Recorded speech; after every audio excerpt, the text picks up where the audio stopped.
They called my world small, but they never saw the universe inside it. That was the line that always came to mind when people would look at me with a mixture of pity and confusion. They saw the four walls of my home, the familiar garden, the quiet street, and they saw a cage. They saw a life unlived, a story unwritten. But for me, and for so many others like me, these walls are not a prison. They are the frame for a masterpiece, the binding of a book filled with infinite pages. We are the homebodies, the quiet observers, the keepers of stillness in a world that never stops screaming for attention.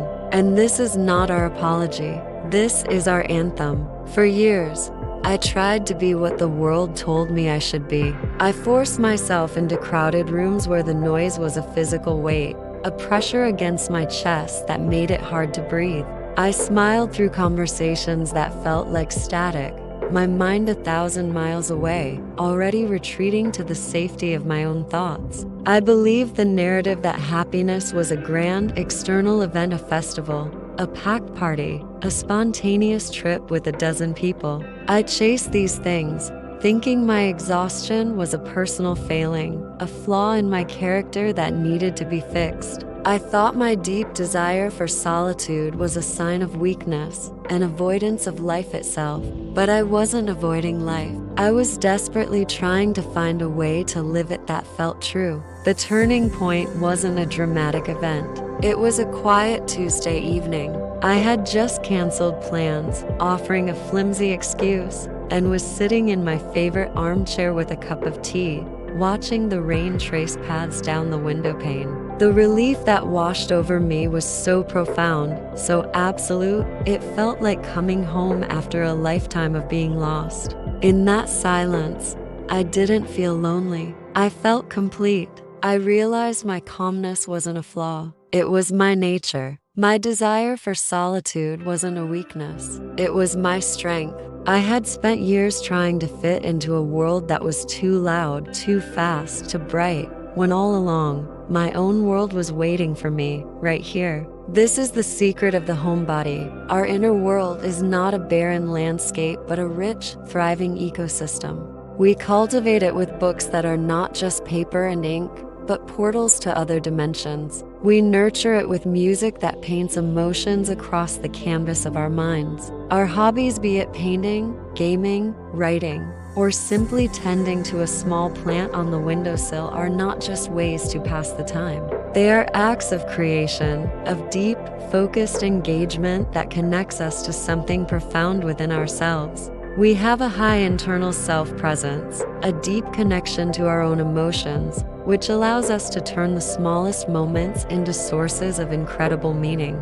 The way the morning light hits the floor, the taste of a perfectly brewed coffee, the comfortable silence shared with a beloved pet, these are not small things. They are the very fabric of our joy. Society often misunderstands this quiet joy. It assumes we are bored, or sad, or missing out. But how can you be missing out when you are so deeply present in your own life? Research has shown that those who are comfortable with solitude often score higher in creativity, empathy, and emotional intelligence. It makes perfect sense. When you remove the constant external noise, you can finally hear the subtle melodies of your own heart. You have the space for introspection, to process your feelings fully instead of pushing them aside in the rush of the next activity. We don't just feel an emotion, we sit with it, understand it, learn from it. This capacity for deep processing is what builds our empathy. We understand the pain and joy of others because we have taken the time to understand our own. Think of the great minds throughout history. Many of the most brilliant artists, writers, and innovators were notorious homebodies. They understood that groundbreaking ideas and profound insights are rarely born in a noisy crowd. They are born in the stillness, in the quiet hours of focused thought, in the sanctuary where the mind is free to wander, explore, and connect disparate ideas. Their solitude wasn't a liability. It was their most essential tool. The reasons we choose our sanctuaries are as varied as we are. For some, It is a shield against overstimulation. The modern world is a constant assault on the senses, and for a highly sensitive person, it can be utterly draining.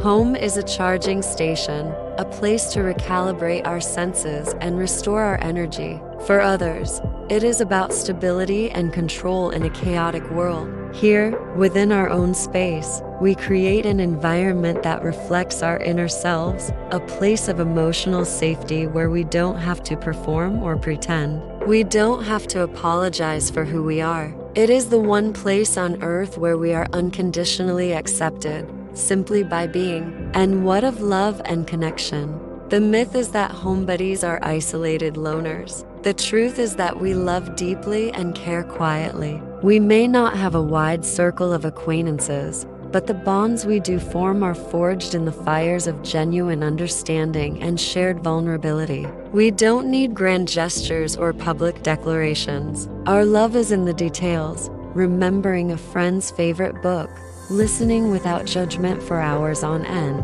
offering a quiet presence that says, "You are not alone." We notice everything because our world isn't cluttered with distractions. We build relationships that are deep roots, not shallow branches. This path requires a high degree of self-awareness. We learn to understand what depletes our energy and what nourishes it. We learn that saying no to an invitation is not a rejection of a person, but an act of yes to our own well-being. This is the crucial distinction between solitude and loneliness. Loneliness is a painful absence of connection. Solitude is the empowering presence of oneself. It is a choice. It is the joy of self-companionship, the discovery that you are enough for yourself. We are not afraid of our own thoughts or feelings. We have learned to be our own best friend. Our dreams and aspirations may look different from the outside. They are not always about climbing a corporate ladder or seeing our name in lights. They are often internal quests, the pursuit of knowledge, the mastery of a craft, the search for meaning, the cultivation of peace. We are building a life, not a resume, a life that doesn't exhaust us, but sustains us. In a culture that glorifies the hustle, that tells us to constantly be moving, producing, and achieving, the homebody offers a quiet rebellion. We are a living testament to the power of rest, the wisdom of stillness, and the clarity that comes from silence. It is in these quiet moments that we grow, that we heal, that we become more fully ourselves. So, if you are one of us, if you find your greatest peace not in the roar of the crowd but in the hum of your own refrigerator, know this: your quietness is a superpower. Your silence has depth. Your home is not a cage but a kingdom, and you are its wise and gentle ruler. You are not missing out on life. You are experiencing it on a level that many will never know. You are building a life of intention, of meaning, and of profound, sustainable joy. You are not small. You are a universe, quietly, beautifully, and completely whole.